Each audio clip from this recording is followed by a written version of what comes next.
back to another edition of the Preseason Coaches Show on Friday nights in Carolina. And if you haven't, feel free to hit that follow and like button and that subscribe channel on all of our pages that we have listed for more content. Today, I'm joined by the Providence High School head football coach, Coach Wesley Ward. Coach Ward, welcome to the show. I appreciate it. Thank you for having me on, man. We appreciate you joining. So, Coach, for the audience members that do not know, tell us a little bit about yourself and Providence High School. Okay. I came up here, it's probably 4 or 5 years ago.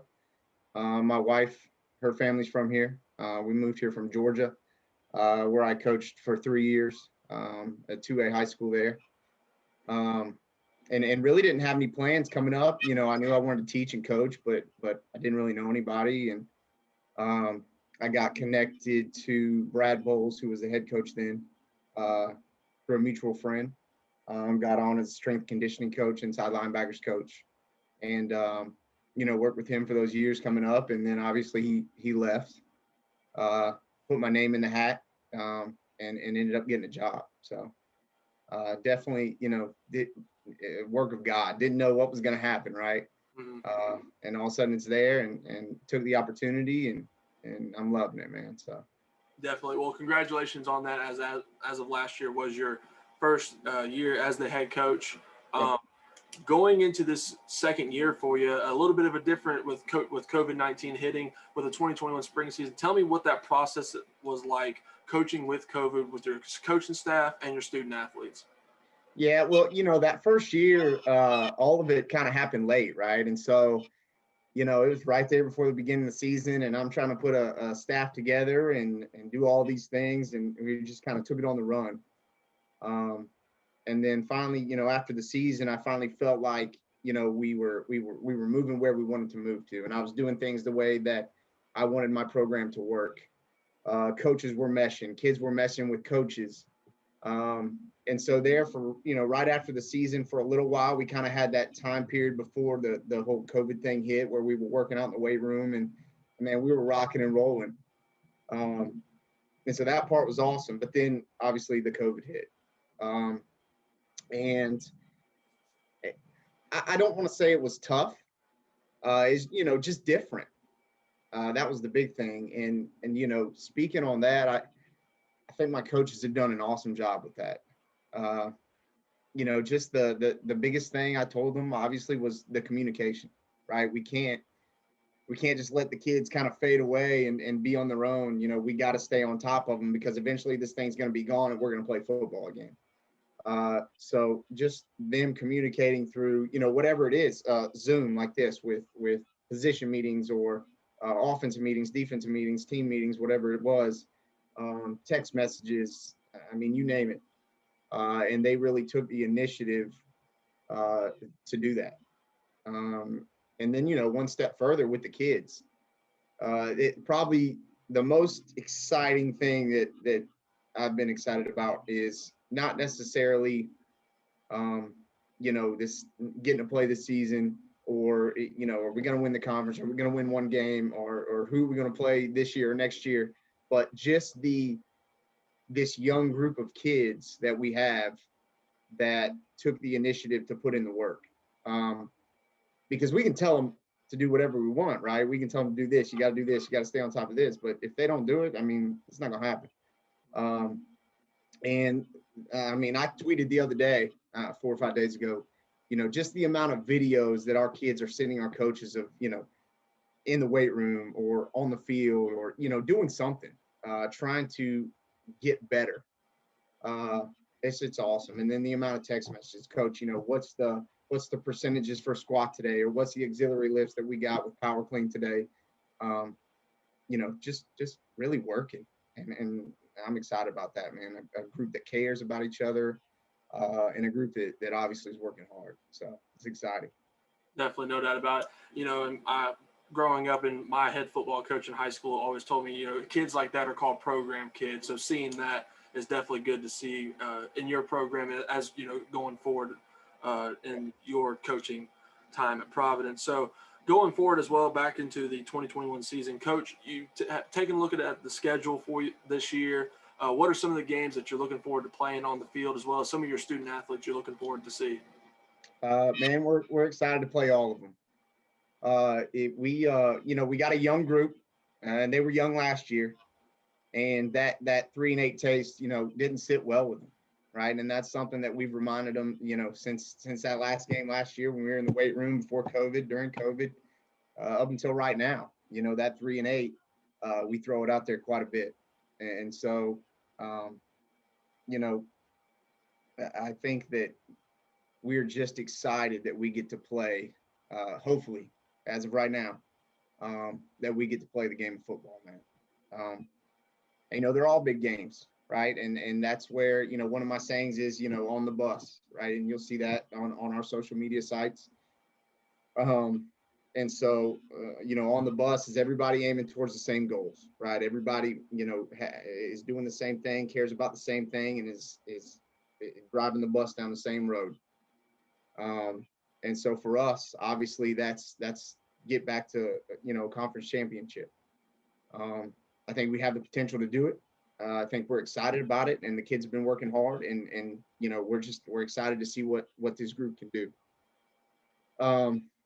As far as some athletes to look at, right? It's definitely this senior group. Now, small group, not many.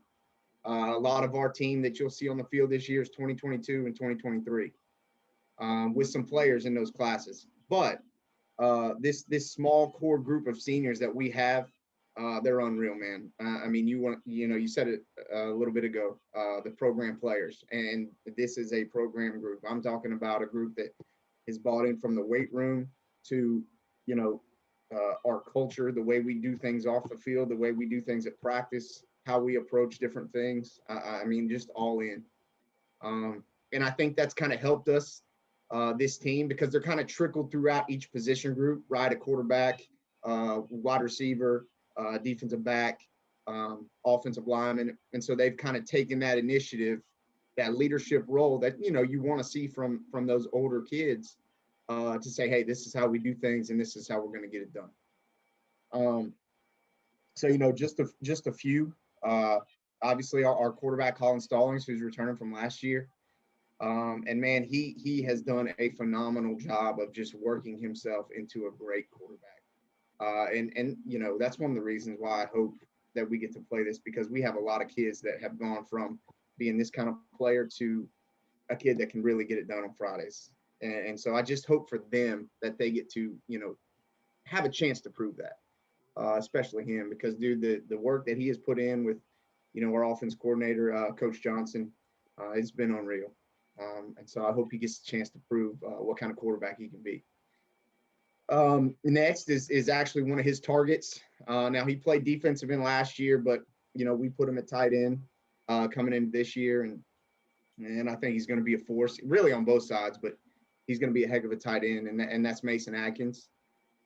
He's played for us since he was, I think, a sophomore. He started his varsity year defensive end. But, yeah, just great hands, physical kid, 6'2", 6'3", 225, 230, somewhere in there. Runs great routes. They just, they've developed an awesome connection over this offseason. Then you have Jalen Brooks, offensive lineman. He's played tackle for us in the past, also started since his sophomore year, but he will actually be moving into guard this year. 6'4", sitting right about 300, ability to move, has some leadership on that offensive line. So he's definitely one to watch. And then one we didn't know if we were going to have him or not, because we thought he was going to leave early, but he's not. And that's our punter kicker, Eddie Shaplitsky. In my opinion, best in the country. And I think some people saw that last year, but it's not just his ability to kick, right? He's just dropping bombs on punts, but just his attitude. You see that kid in the weight room. That's what a lot of college coaches, talk to me about when I would send them videos and talk to him about Eddie, is that he gets after it. Like, he's power clean 265 pounds, 270 pounds. And so we're going to be lucky to have him. That, that can change a game very quickly on special teams.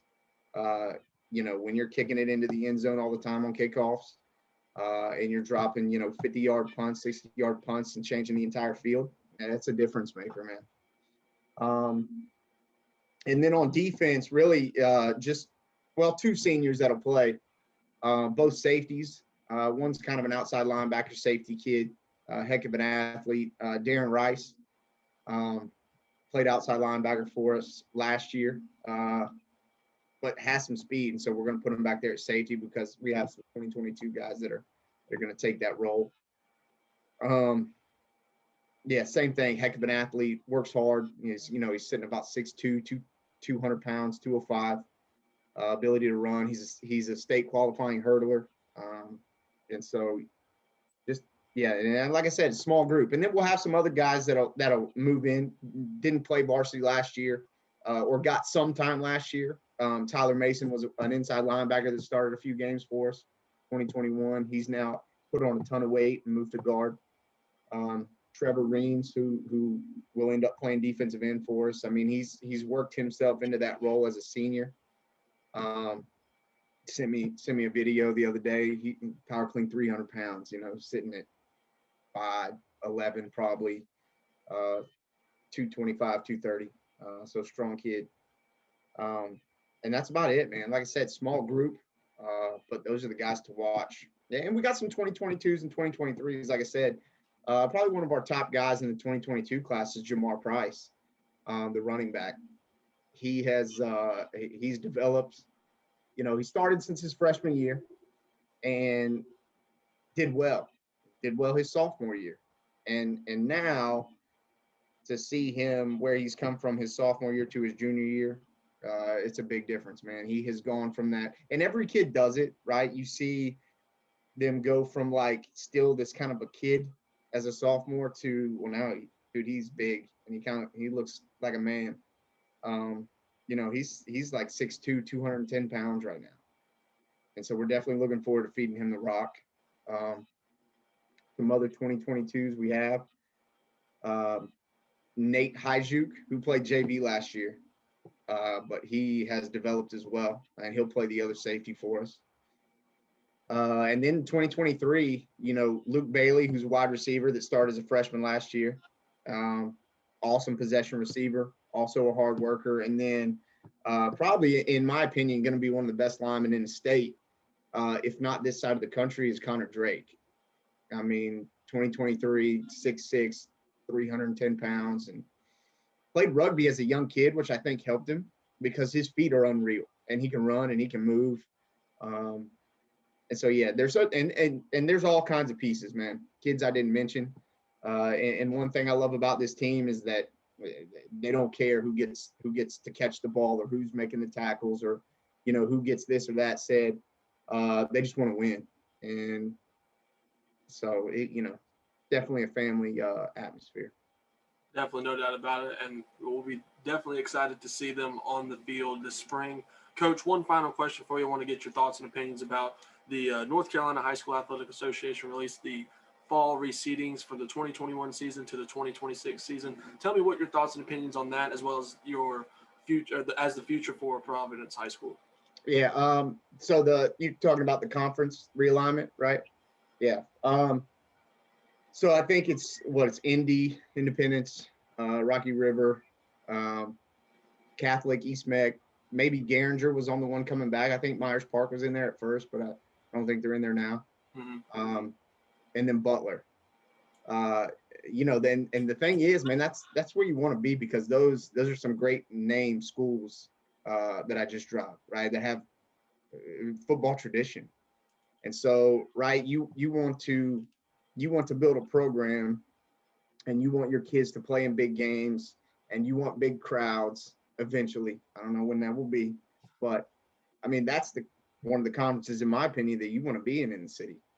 And so, that's exciting. We want to be on that level, and we think, coming up with these young kids that we can play with those teams and battle with those teams. And so, yeah, that's where we want to be, man. We want to be in the big games, and we want to be in the big conferences with the big dogs.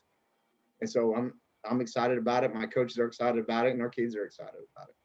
Definitely know about that. Guys, this was Coach Wes Ward from Providence High School. Coach, thank you so much for joining us on the show, and we'll be looking forward to seeing Providence on the field this spring. Yeah, man. Thanks.